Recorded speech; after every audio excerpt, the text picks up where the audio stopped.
দেখো এখানে প্রশ্নটা বলেছে সরাসরি জননকাজে অংশগ্রহণ করে এরূপ স্তবকগুলো বর্ণনা দাও অথবা বংশগতিতে পুংস্তবক এবং স্ত্রীস্তবকের ভূমিকা বিশ্লেষণ করো।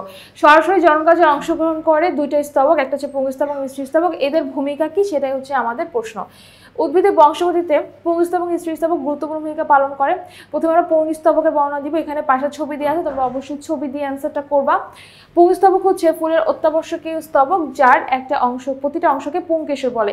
তার মানে আমরা এখানে যে ছবিটা দেখতে পাচ্ছি এটা হচ্ছে কি পুংকেশর, ঠিক আছে, এটা একটা পুংকেশর। এরকম অনেকগুলো পুংকেশর মিলে একটা পুংস্তবক গঠন করে।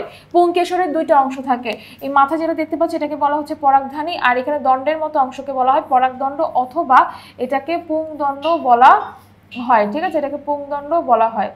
আচ্ছা, এরপরে দেখো পরাগধানীর ভিতরে কি উৎপন্ন হয়, পরাগরেণু উৎপন্ন হয়, যেটা হচ্ছে পরাগায়নে অংশগ্রহণ করে। কিভাবে, যখন হচ্ছে গিয়ে পরাগায়নের জন্য কোনো পোকামাকড় বা হচ্ছে কোনো প্রজাপতি বা ভ্রমর যখন বসে তখন তার পায়ে এই পরাগরেণুগুলো লেগে যায়। এবং পরাগরেণু যখন তোমার একটা স্ত্রী ফুলের গর্ভদণ্ডে গিয়ে পৌঁছে তখন সেটা পরাগনালী গঠন করে, পরাগরেণুটা অঙ্কুরিত হয় এবং পরাগনালী গঠন করে। এই পরাগনালিকায় দেখা যায় পুংজননকোষ উৎপন্ন হয় এবং ডিম্বাণুর সাথে মিলিত হয়, পরবর্তীতে বংশ বৃদ্ধিতে কাজ করে। পরে নিষেক হয়, নিষেকের ফলে হচ্ছে গর্ভাশয় ফল এবং হচ্ছে ডিম্বক বীজে পরিণত হয়। এরপরে দেখো এর স্ত্রীস্তবক, স্ত্রীস্তবক দেখতে এরকম। এই স্ত্রীস্তবক উদ্ভিদের একটা অত্যাবশ্যকীয় অংশ যেটা ফুলের কেন্দ্রে অবস্থান করে।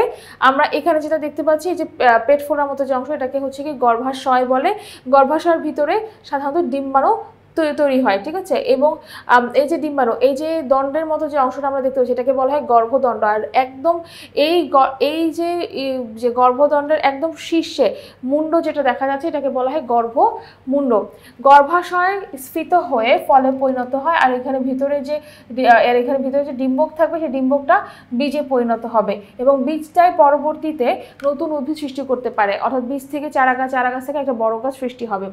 গর্ভাশয়ের অভ্যন্তরে যে ডিম্বাণু সৃষ্টি হয় সেটার সাথে ওই যে আমরা একটু আগে যে পড়লাম পুংজননকোষ, এটার মিলনের মাধ্যমে নিষেক সম্পন্ন হবে।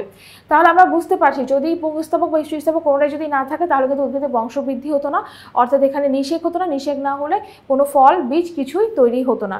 তাহলে বংশগতি রক্ষায় পুংস্তবক স্ত্রীস্তবকের ভূমিকাই মুখ্য।